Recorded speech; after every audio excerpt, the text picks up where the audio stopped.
My name is Penny and I'm from Eisenhower, which you probably mostly know, but the reason we're here is because Elizabeth is here. And she wrote the fantastic book, Valentine. And we are going to chat about that. I'm going to give her a quick introduction. She's going to do some reading. Then we're going to do some questions, just some chat questions. And if you have any questions as you're out there, Julie's mentioning, just go ahead and type them into the chat. She would prefer chat instead of Q&A.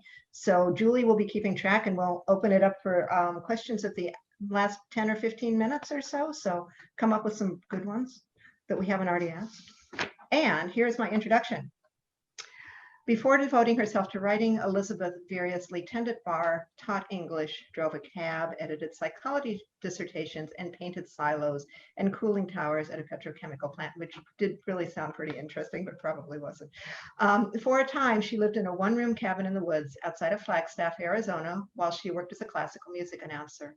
A native of West Texas, she is most at home in the desert, near the sea, or on the side of a mountain. She lives in Chicago, but she dreams of being bi-coastal of Lake Michigan and Lake Travis. Lake Travis is in Texas, you guys. A graduate of the Iowa Writers Workshop, Wetmore has had short stories published in literary journals such as Epoch, the Kenyon Review, and the Colorado Review. And I know that you would like to read, so whatever you would like to read would start us off beautifully. Thank you. Thank you so much for having me. It's a pleasure to be here with y'all. I think I'll just read from the very beginning, and I'll only read for a couple of minutes. I feel like fiction readings on Zoom have kind of a short sort of shelf life. So I'm just going to read for about 5 minutes. So this is the very opening.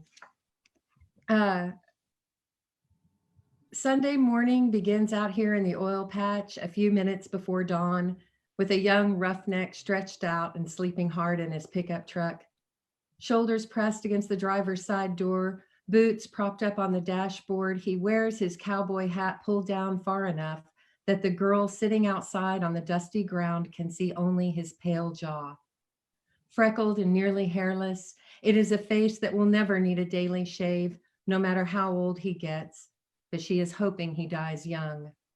Gloria Ramirez holds herself perfectly still. She is a downed mesquite branch, a half-buried stone, and she imagines him face down in the dust, lips and cheeks scoured by sand, his thirst relieved only by the blood in his mouth. When he startles and shifts roughly against the truck door, she holds her breath and watches his jaw clench, the muscle working bone against bone. The sight of him is a torment, and she wishes again that his death will come soon, that it will be vicious and lonely with nobody to grieve for him. The sky turns purple in the east, then blue-black, then old bucket slate. In a few minutes, it will be stained orange and red, and if she looks, Gloria will see the land stretched out tight beneath the sky, brown stitched to blue, same as always. It is a sky without end, and the best thing about West Texas when you can remember to look at it. She will miss it when she goes, because she can't stay here, not after this. She keeps her eye on the pickup truck, and her fingers begin to press themselves lightly against the sand, counting 1, 2, 3, 4. They are trying to keep her from making any sudden moves, to keep her quiet, to keep her among the living for another day. Because Gloria Ramirez might not know much on this morning, February 15th, 1976, but she knows this. If he hadn't passed out before he sobered up enough to find his gun or get his hands around her throat, she would already be dead. 52, 53, 54, she waits and watches, listens as some little animal moves through the mesquite, and the sun, that small, regular mercy, heaves itself over the earth's edge and hangs burning in the east, and her fingers keep on.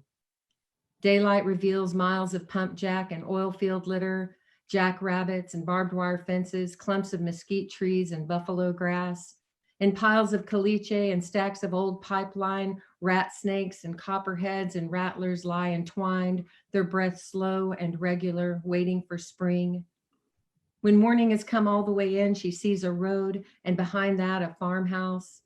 It may be close enough to walk to, but it's hard to say. Out here, 1 mile can look like 10, 10 could be 20, and she knows only that this body Yesterday, she would have called it mine, sits in a pile of sand somewhere in the oil patch, too far from town to see the water tank with her town's name painted on the side, Odessa, or the bank building, or the cooling towers at the petrochemical plant where her mom works. Soon, Alma will come home from a night spent cleaning offices and brake shacks. When she steps into the one-bedroom apartment that still smells of last night's hominy and pork and Tio's cigarettes, when she sees that the sofa bed where Gloria sleeps is still made up from the day before, Alma might feel worried, maybe even a little afraid, but mostly she will be pissed off that her daughter is not home where she belongs again. I'll stop there. Thank you. Wow. It's a, it's really powerful. It's powerful writing, but what you've created is very powerful. I'm going to start with this question, which is actually not where I was going to start, but after you read that, you had mentioned at one point that you felt that Glory might be your least developed character in the book, and the one that you were probably the most nervous about trying to bring to life. Would you want to expound on that at all? Sure. I don't know if she's the least developed as much as she's the one I had to work the hardest to understand. Of all the characters in the book, she is the character who was least familiar to me at the beginning. The other women, were based very, very loosely on women and girls I knew growing up. Their voices were really familiar to me. I was a little girl who spent a lot of time eavesdropping on my mom and her girlfriends. And so I knew those voices. But I grew up in Odessa in the 70s, and, then it was a deeply segregated town. And so, Glory and her family, were not familiar to me. And she was the character that, I felt like I had to work the hardest to understand and get to know. And of course, I was also mindful, that as a middle-aged white lady writing about a Latina, in West Texas in 1976, that I had to get that right, and that, she couldn't just be the character who sort of got the ball rolling in terms of my plot, that she had to stand up and take her place in the book alongside the other characters. So she was the character who, in a lot of ways, I most admire. This is a young woman. This is a 14-year-old girl who stands up and saves her own life in the first pages of the book, after a horrific assault. And at the same time, I was mindful that I didn't want that to be, a plot device or exploitive, I guess, so. Mm-hmm. Because she is amazingly strong. The fact that she could even get to that farmhouse is just stunning with what she'd gone through. So, yeah. So I think that worked really well. And are you happy with her? Overall? I am actually, I am. And like I said, to me, she's the most heroic character in the book. All of these characters are women and girls who don't have a lot of resources. They don't have a lot of money. They don't have a lot of obvious power in the community. And those are really the characters that I've always been interested in. Characters who, in spite of not having a lot of resources or a lot of power or money or education, find a way to sort of stand up and take care of themselves and their daughters, who find a kind of nobility and heroism that maybe they didn't even think they had, so I am. So I saved some of the most beautiful sections for Glory. And while that may not be, terribly meaningful to some people, to me as a writer, anytime I'm saving my most beautiful writing for a character, that's an indicator of my deep affection and longing to get them right. So. That's really interesting. One of my favorite parts in the book was the motel scene. Yeah. That and many other people have mentioned that, but just that kind of peace in that scene, that tamping down of everything, that smoothing out kind of is, I really enjoyed that, especially when they were floating in the pool. I just really loved that. So. Yeah, it's one of my favorites too. Oh, good. Yeah, it goes directly to something I think I'm always trying to do in my writing, which is to again show those characters who don't think of themselves as heroic, right? Tina, the character, that Glory encounters at the Geronimo Motel, probably doesn't think of herself as a particularly heroic, character, but in fact, she in that moment, right, she provides a real moment of grace, Yes. as she and Glory do for each other, and so. Yeah. Um, it's kind of, okay, you can tell me if I'm wrong. I saw this as sort of a war story in some ways, a Vietnam War story, I guess, or in any war story, where for the men it's going away and then returning totally changed. And for the women, it's staying there and just holding things together, hanging on to things. And I just wondered if that was that a conscious thought, or was that just the way it came out because of the time period? And I think for me in early drafts, I'm really not aware of anything I'm doing. I mean, in the early drafts, I'm really just trying to get the story down, nail the characters down, understand them, and really discovering as I go along. But I have to admit that, in the later drafts, I became aware of some of the themes that were emerging. I have a real soft spot for veterans in general.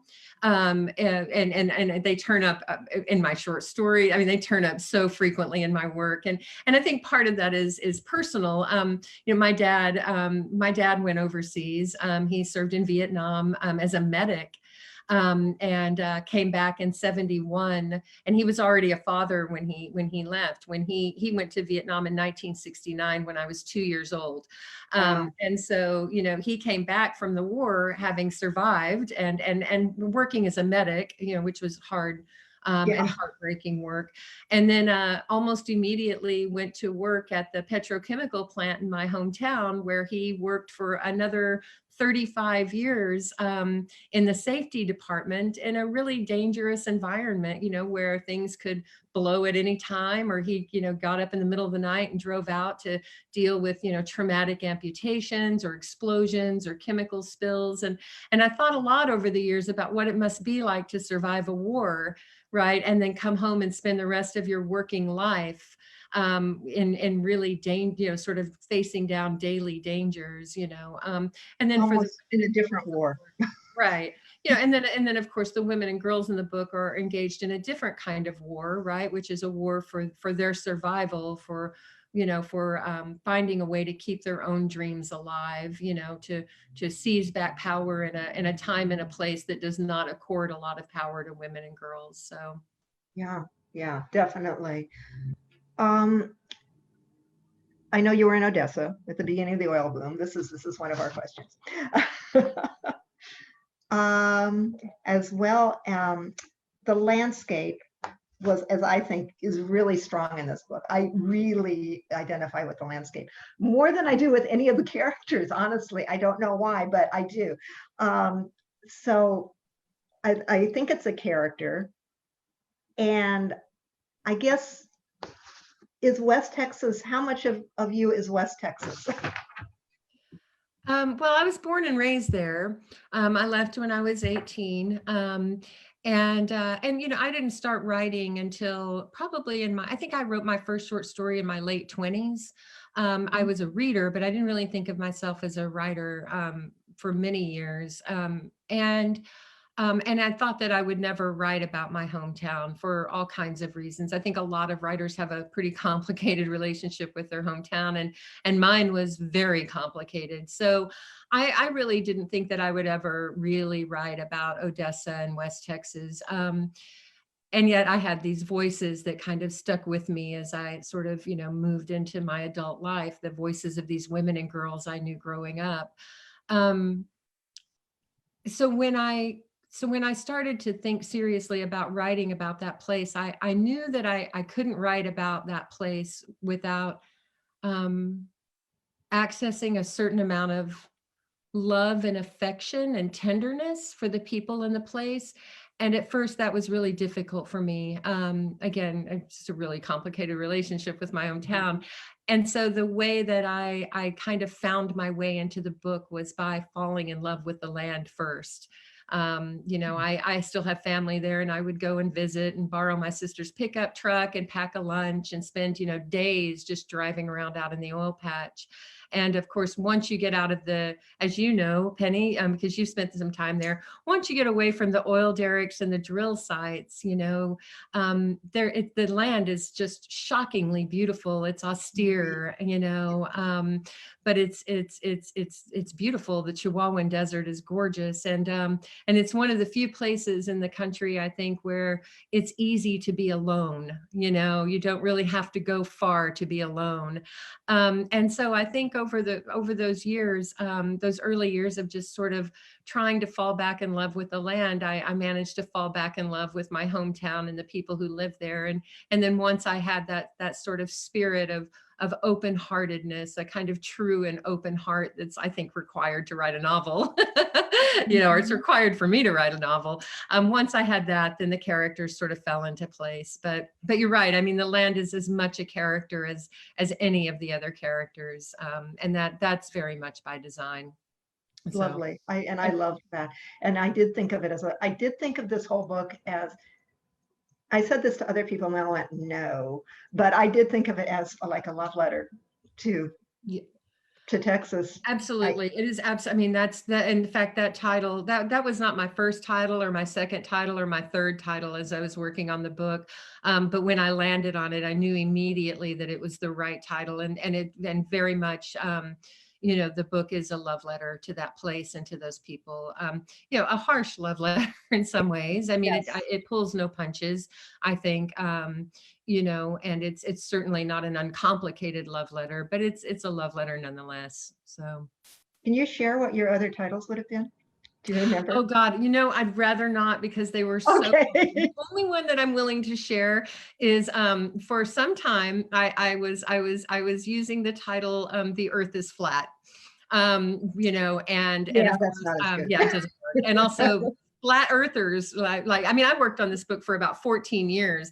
So, when you work on a book for 14 years, I mean, the world changes, you change, right? I became a mother, and that really changed the way I looked at these characters. And frankly, it gave me so much more compassion for them and their circumstances. I really saw them in a different way.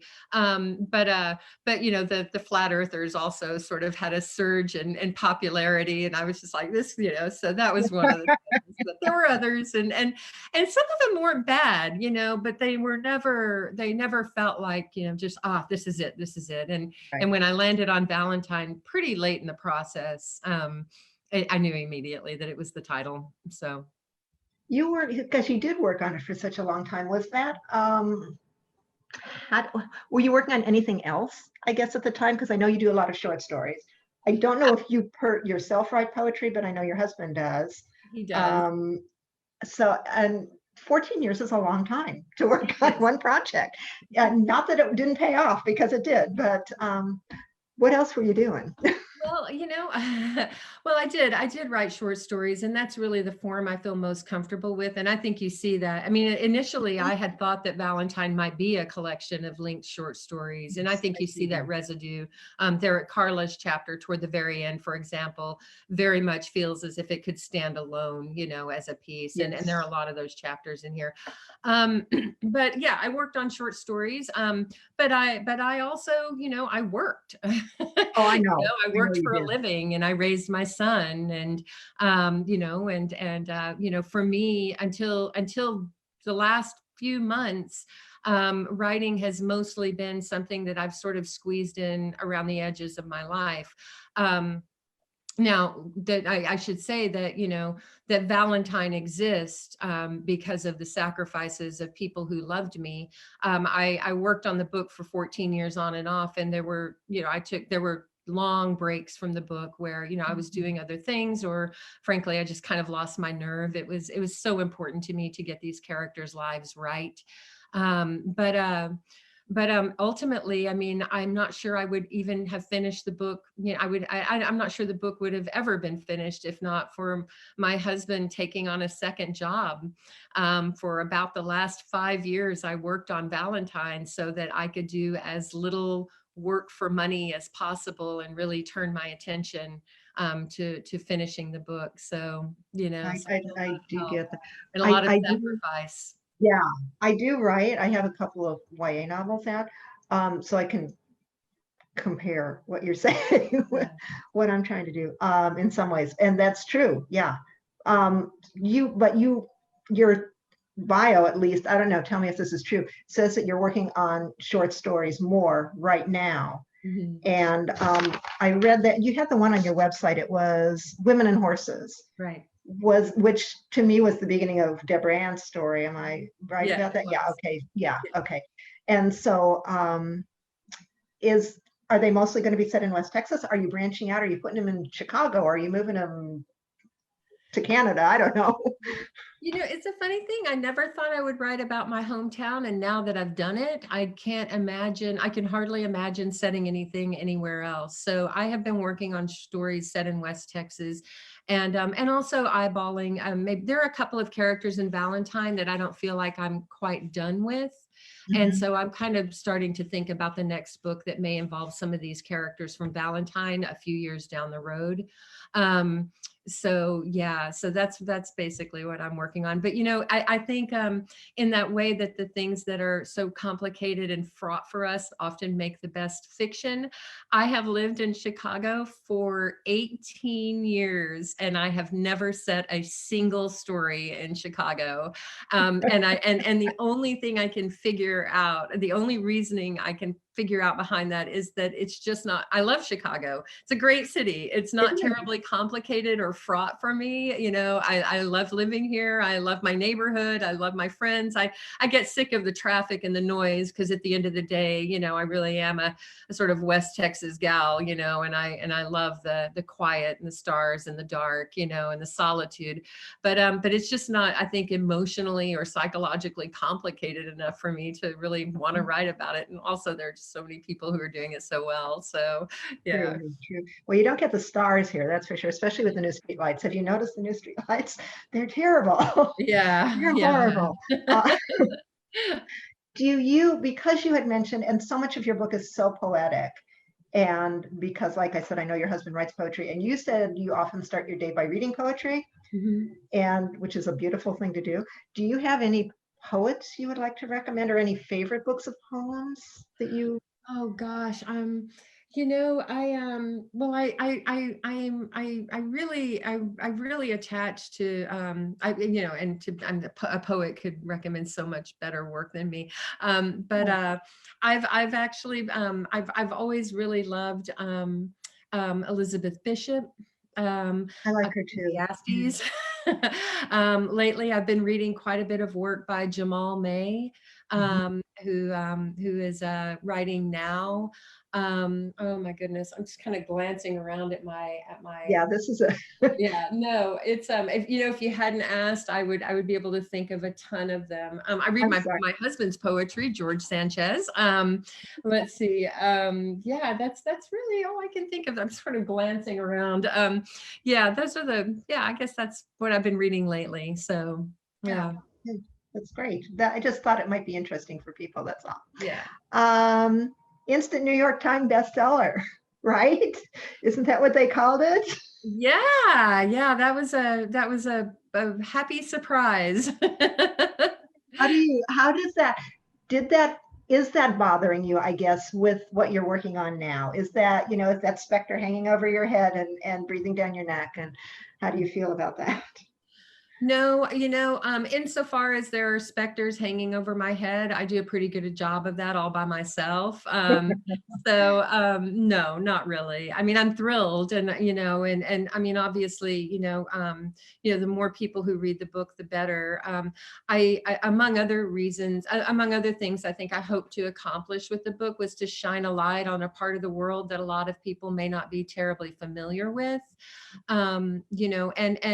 We talked a little bit earlier about my emphasis on the land and the landscape out there. I mean, part of it's because it's such a singular landscape. There's really nowhere, like it that I've ever been. and just kind of, that it's just kind of starkly beautiful. But I also, it's also a land that's really suffering as a consequence of drilling and fracking, and always has. And I think often that places, desert places, right, places that are spare, don't often make it into the conversation as places worthy of saving in the way that, say, the coast of California does, or the Arctic Wildlife Refuge. And so I think, insofar as you have goals with your writing, other than to just finish the thing and get into people's hands, to write something good and beautiful and true, I think one of my goals was, to hopefully shine a light on this part of the world, and to have people who may not be terribly familiar with it see it as a place worth saving. So, I think you they're, definitely did they're that. they're starting to have earthquakes, out there, as a consequence of fracking. When I was a child growing up in the 70s, as early as the 1970s, we couldn't drink city water. I mean, it's, the We cancer had that rates are issue well in above the Richmond. national average. And then, of course, there are the social ills that come along, with an industry that grows nothing, right, and depends entirely on, taking, right, extraction, rather than sort of, making something, and the sort of social ills that accompany that: high rates of, violence, particularly violence against women and girls, is still common, especially particularly during an oil boom. Drug abuse, alcoholism, poverty. I was reading recently that, in the 2010 census, how when you look up the demographics of a Yeah. town, you always have the median income. And Mhm. anytime you look at the incomes between men and women anywhere, the men always make more, always, right? But if you look at Boston, for example, I think the median, average for a man was, 52,000 a year, and for a woman it was 49,000 a year, right? So, they're 48. So there was a difference. But when Yeah. you look at Odessa in 2010, and this was in the midst of an oil boom then, so it's pretty high. But the median income for a man was $51,000 a year, and for a woman was Wow. $19,000 a year. And that has very much to do with the kind of industry it is. You don't have a lot of women working as roughnecks. Women don't work on drill rigs even today, or haul water or sand, or at least not a lot of women. And so most of the jobs that are available to women in a place like Odessa, even now, tend to be waitressing, bartending. And so you have this huge economic disparity between what women earn and what men earn. And as a consequence, even now you still have a community where it's very difficult for women to wield real power. So Mhm. so That's incredible. The disparity is huge. That's wow. I couldn't believe. I mean, well, actually, when I first saw it, I was shocked but not surprised, I guess, is the, Yeah. it's a Yeah. shocking number, but it's really not a particularly surprising number. So Yeah. Exactly. If you had set this story now, but it might be the same, because that's 2010 you're talking about, 2010 census. It might be the same story. What do you think? How, I mean, obviously, Glory probably would have had a cell phone. Not that it might have worked out there. He might have taken it from her. It might have been broken, but there could be differences. How would you see that? Well, it's, it is very different. And in some ways it's exactly the same, I mean, the demographics have shifted. About 52% of people who live in my hometown identify as Latino now. And that's a big difference from the 70s.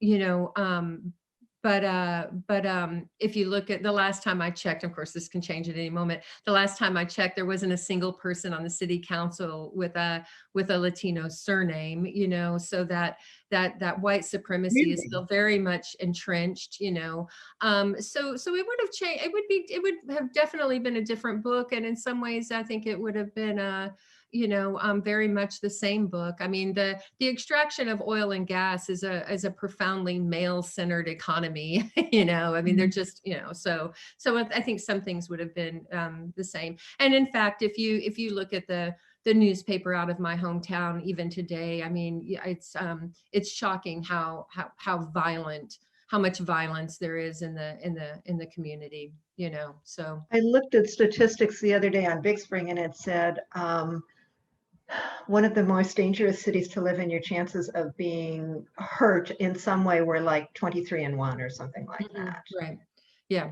Yeah. I mean, I think in the 80s, I think, Odessa had, I think Odessa, not just in the 80s, but at several times, Odessa is ranked as one of the most dangerous cities per capita, of any city in the country. So. Was your school, your high school, was that like was it an integrated school? Were there how did, I don't know. There had to have been more than one high school in Odessa. I'm sure there couldn't have just been one, but. That's a great question. Actually, they integrated my high school in 1982 under threat from the Justice Department. Wow. So, oh my gosh. So was it two schools in town, like the white school and the Latino school, or? There were three, actually. Three. There was the school where the white kids went, and that was, as predictably, had a ton of resources. Was in a beautiful building. There was the school in West Odessa where the Latino kids tended to go, and then there was a school in South Odessa where most of the Black students lived, because there has been for a long time since post-Civil War, a small community of Black folks who lived on the South Side. So when they integrated, they closed that school and bused those students to other schools. But that is really divided. That's racism not. Phobia continue to be, a problem, to this day. And I think, we've seen that play out in all kinds of ways, in the last, in the last few years in particular. But I also, but again, things change, right? I'm one of the sort of happiest moments of my life in this past year, in a very difficult year. One of the sort of happiest moments, small moments of mine, was discovering that there was a Black Lives Matter march in Odessa. And and I was so delighted to see that, for lots of reasons.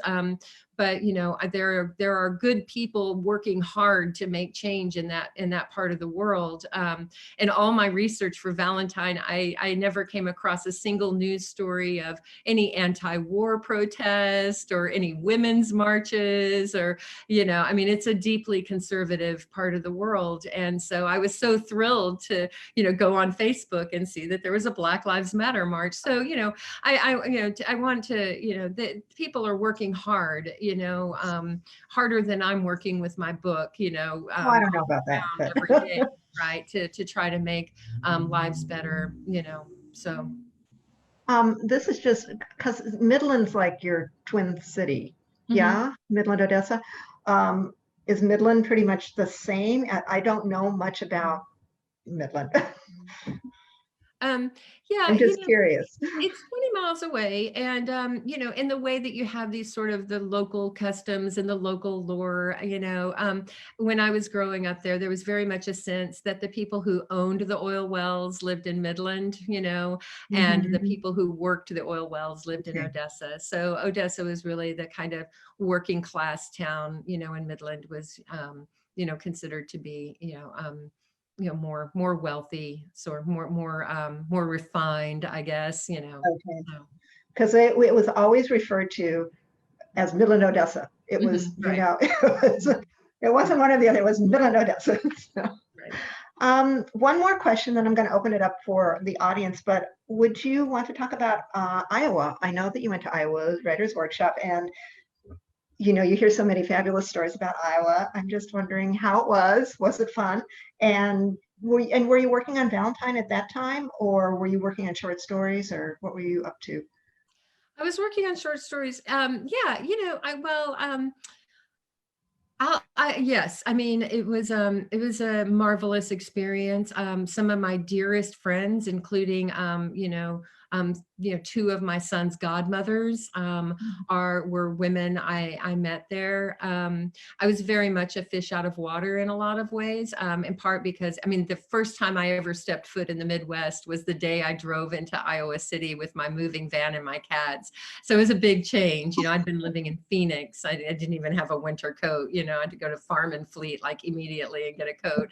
So it was a very different experience for me. And I'm also, I'm the first in my family to go to college. So, the whole sort of Iowa scene was strange. But I'll tell you, it was the gift of 2 years to focus on my writing.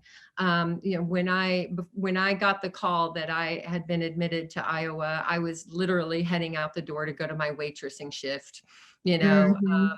and so to have someone give to me 2 years to work on my writing, really with very few demands, made. I think I taught a little English class a couple of times a week. I mean, it was really a gift, and that was amazing. And then, of course, the opportunity to study, with Marilyn Robinson and That was going to James be my Allen follow-up. McPherson. Yeah, it was just, I mean, that was just really, it was a gift. There's Yeah. just really no other way to put it. So, but it was a little weird, so, not gonna Yeah, lie. In a just lot of ways, it's culturally. more of in a lot of ways, that 2 years of Iowa is more of an anomaly in sort of the general sweep of my life than it is an extension of what you would expect, Does that make sense at all? So. Yeah, and just culturally, the shift had to have been huge. So that takes a year at least before you can start to feel comfortable, I would assume.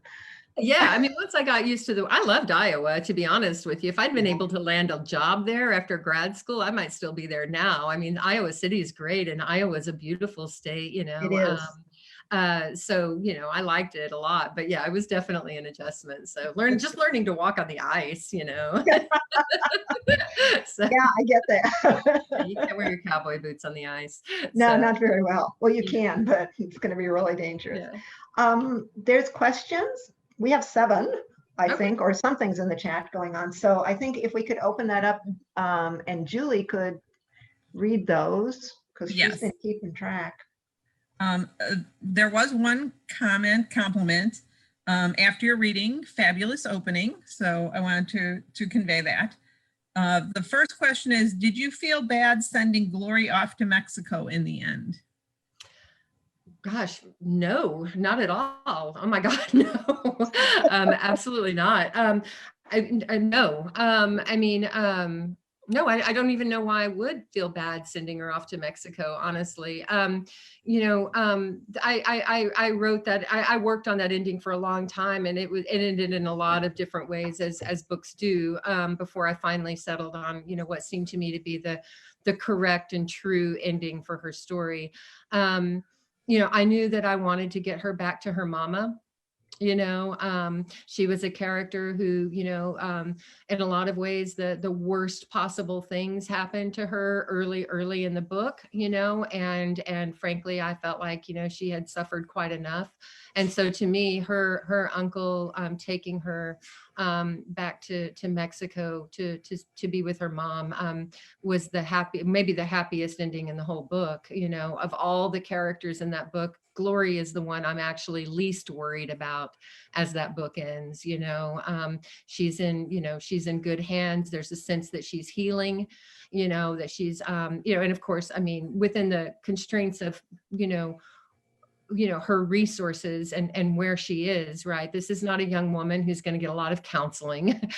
She's really on her own, so for me, that ending made a lot of sense, but it also goes directly to something that I think a lot of people who aren't from that part of the world don't always realize, which is how incredibly porous that border has been for, for 500 years.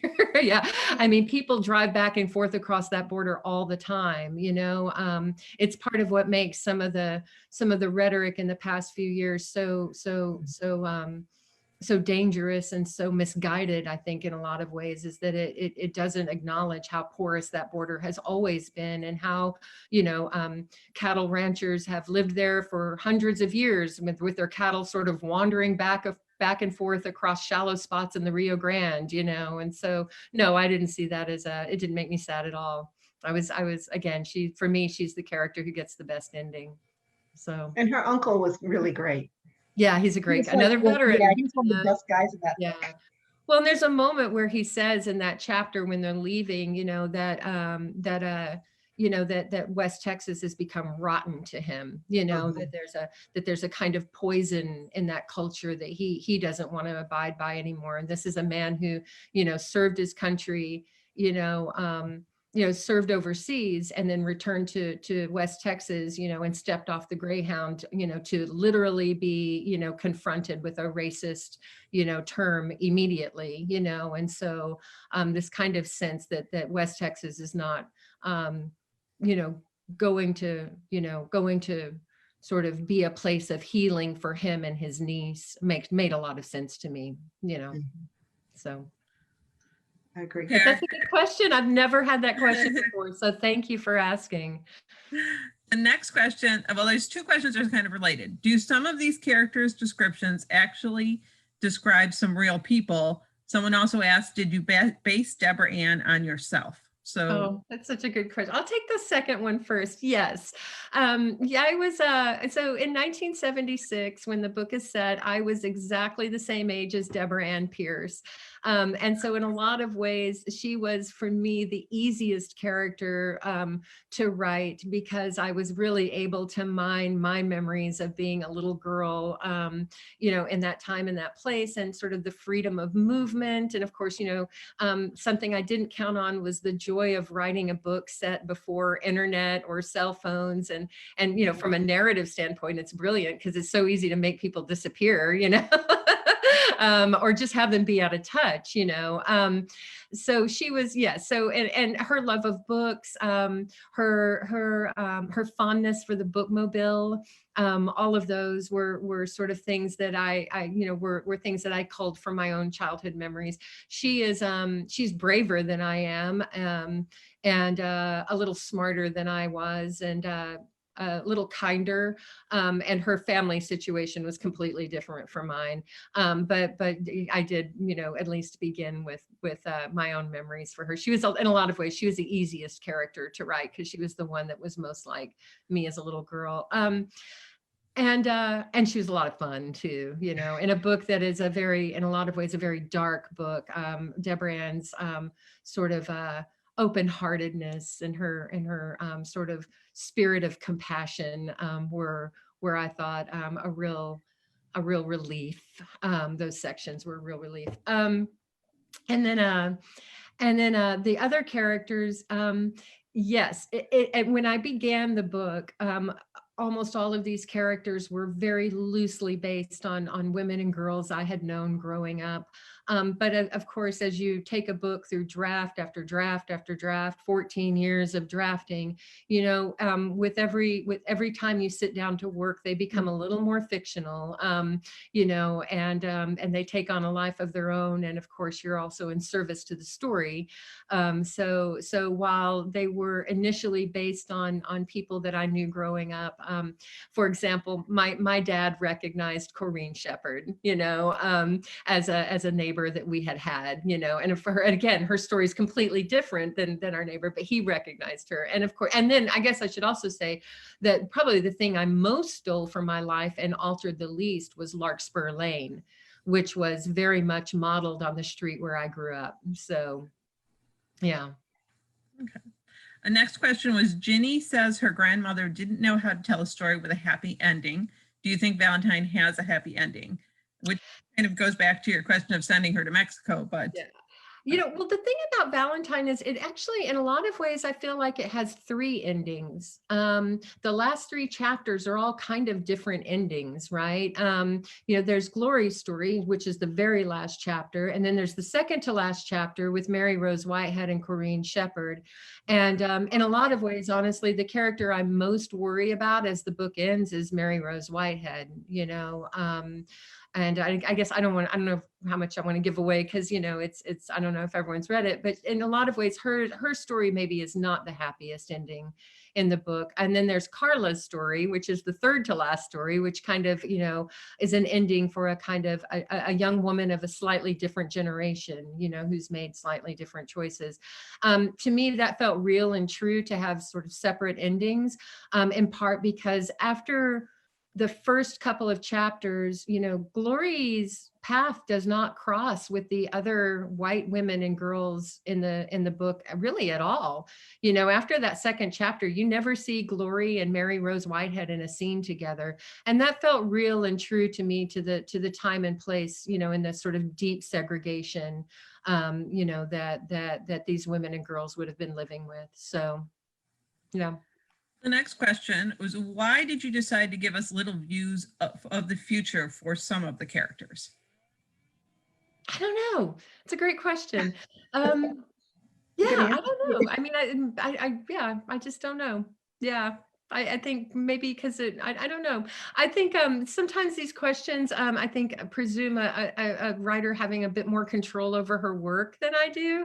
I make all of my decisions pretty instinctively, and I make a lot of them based on, frankly, just the way it sounds on the page. I read aloud constantly. I think, yeah, I don't know why I did that. It's a good question. Should probably think about that. The last one I have here is, did your dedication to telling the story of a place and people that is usually overlooked help sustain your motivation over the 14 years for this particular book? This person says, can't wait to read it. It did. That's such a lovely question. Yes, it did. When I was a little girl, I went through a period of time where I really loved Westerns.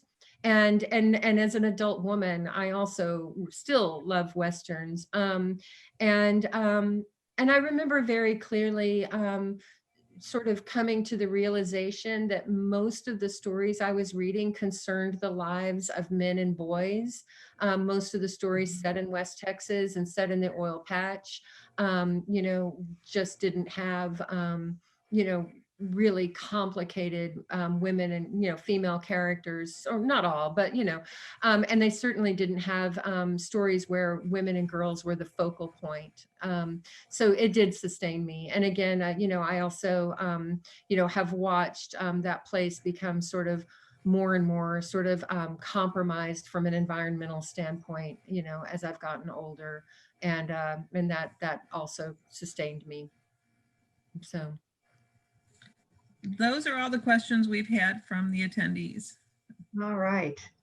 Is there anything else we would like to wrap up with? Do any of you sitting up there at the top with your muted people have anything you want to say? They're very silent. Can I say something about it that just occurred to me too, Absolutely. about the environmental devastation that's part of that's part and parcel of that part of the world? At the same time, I mean, I have always been mindful, and I think this is something that I sometimes see with my friends here in Chicago, that people's economic realities have to also be taken into account. And so, when I talk about the environmental devastation in West Texas, I'm also very mindful that, Odessa would not exist but for oil and gas. But for oil and gas, Odessa would probably still be a quiet little stop on the railroad, where you loaded up a few cattle and sheep and hauled them to Fort Worth or El Paso, and so it is oil and that, those entire, the entire communities in that part of the world exist solely because of oil and gas. And so when I talk about, the environmental devastation, I'm also try to be really mindful that, that you also have to, it's not enough to just, eyeball a post-petroleum world, which, I think is ultimately inevitable, but you also have to contend with, the realities of the people who live in those communities and how they earn their living.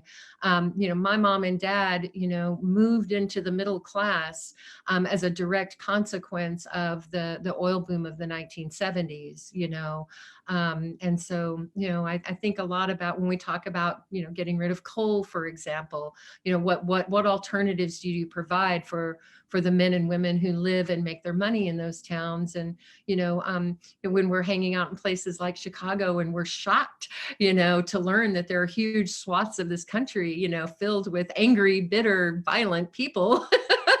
And one of the things I think about is, well, how good of a job have we done in those communities of providing people with alternative ways to earn their keep, so. That's really valid. Yeah. I hope that kind of also, I hope that kind of shines through in the book as well. A real sympathy for, people really just trying to keep a roof over their heads and do right by, them and their families. So. Yeah. I saw someone just said it was a beautiful book, and I'm glad that I read it.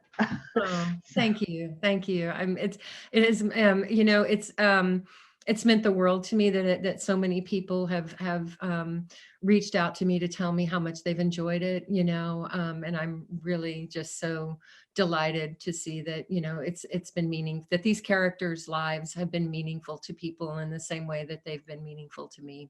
So thank you. We gave away 10 copies, and the people were so excited to get I'm their glad. books. So. Well, thank you for the work y'all do at the library. Librarians are my heroes. One of the things that I did steal from my life wholesale was the bookmobile showing up just a few blocks from the house where I grew up, and what a sea change that was for me, because I no longer had to wait for someone to drive me to the one branch downtown, to pick up books. And so, so thank you for the work y'all are doing too. I really appreciate you having me. Thank you so much. This was absolutely lovely. I really enjoyed talking to you. I really enjoyed meeting you. Thank you. Thank you for doing that. Penny. Thanks everyone for coming, and thanks for reading Valentine. So. Yeah, and I think Chris is going to be the one to close us out probably. Okay. At some point.